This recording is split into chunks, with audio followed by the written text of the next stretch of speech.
शहर का प्रसिद्ध श्री कृष्णा सभागार आज लोगों से खचाखच भरा हुआ था।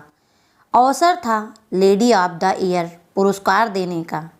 मुख्य अतिथि के आते ही उनको फूलों का हार पहनाकर जोरदार स्वागत किया गया।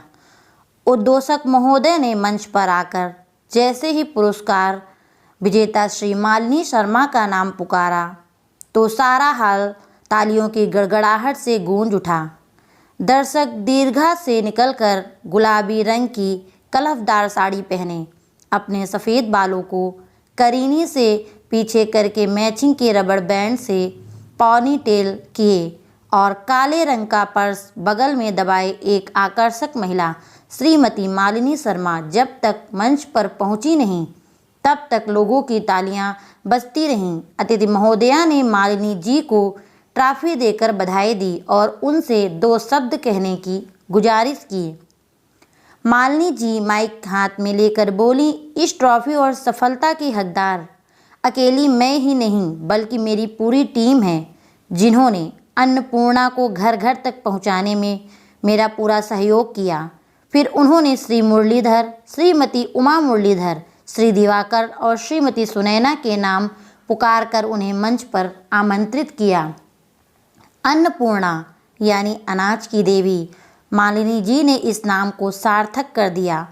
5 वर्ष पूर्व जब बड़े बेटे अंशुल ने उन्हें कहा कि माँ आप लोग गांव का घर बेच दीजिए, शहर में एक बड़ा मकान खरीद कर सब लोग एक साथ रहेंगे, तो उन्होंने साफ मना कर दिया।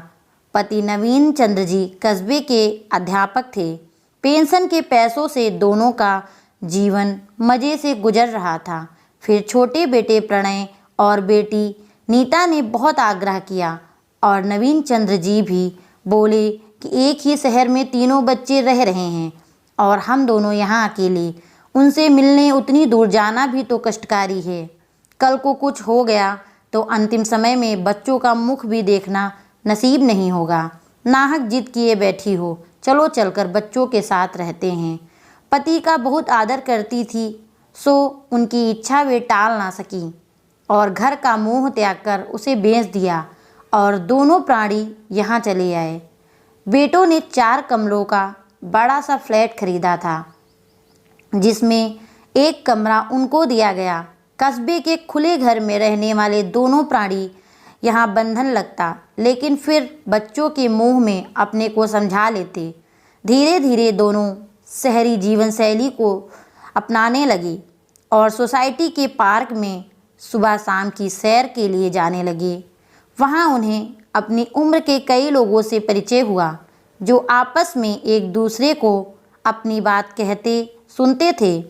एक दिन श्रीमती सुनैना ने अपनी व्यथा मालिनी जी से शेयर की। पति के देहांत के बाद बेटा यहाँ ले आया और फिर वही सब, कोई मान सम्मान नहीं। दिवाकर जी की भी कहानी सुनैना जी से मिलती जुलती ही थी।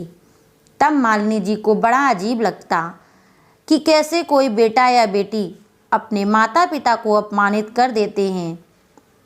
एक सुबह जब दोनों सैर के लिए निकल रहे थे, उनका पोता अंकुर ब्रेकफास्ट कर रहा था। सैंडविच के 2 टुकड़े खाकर बाकी छोड़ दिए तो बहू ने उसे डस्टबिन में फेंक दिया। मालिनी जी से अन्न का अनादर देखा ना गया। बहू को बोल दिया कि फेंका क्यों, बाहर इतने भूखे लोग रहते हैं, जीव जंतुओं को खिला देती बस। बहू ने तपाक से कहा, मेरा घर मेरी चीज़, मैं खाऊं या फेंकूं? आपके पेट में दर्द क्यों होता है? आपकी टोका टोकी से मैं परेशान हो चुकी हूँ। शोर सुनकर प्रणय कमरे से निकला। बोला, माँ भाभी ठीक ही तो कह रही है, छोटी बहू को भी आप गनीमत समझिए कि आप लोगों को 2 रोटी मिल जाती है। कहकर वह भी वहाँ से चला गया और मालिनी जी जड़वत हो गईं। 2 रोटी शब्द उन्हें तीर की तरह चुभे। नवीन चंद्र जी ने उन्हें संभाला और सैर के लिए निकल पड़े। रास्ते भर दोनों चुप थे।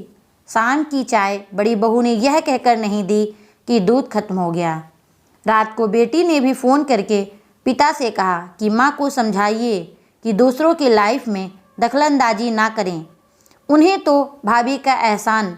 नवीन चंद्र जी ने बेटी का सुनते ही फ़ोन डिस्कनेक्ट कर दिया। बच्चों के व्यवहार से दोनों को गहरा आघात था। रात करवटें बदल कर काटी और सुबह की सैर के लिए जब पार्क पहुँचे तो सब लोग एकत्रित हुए। तब मालिनी जी ने सबसे पूछा, इज्जत की रोटी खाना पसंद करेंगे या इसी तरह बेइज्जत होते रहेंगे? सबने एक स्वर में कहा, इज्जत की रोटी। तब मालिनी जी ने उन्हें अपना प्लान बताया और अगले ही पल से 6 लोगों की टीम प्लान के मुताबिक काम में जुट गई। मालिनी जी ने अपने गहने बेचकर एक कमरा किराए पर लिया। नवीन चंद्र और दिवाकर ने पेंशन के पैसों से फर्नीचर की व्यवस्था की। सुनैना जी राशन पानी की लिस्ट बनाई। मुरलीधर दंपति ने कैश और बर्तनों के मैनेजमेंट को संभाला और इन सभी को गाइड किया मुरलीधर के बेटे निशांत ने, जो कि उनका दत्तक पुत्र था।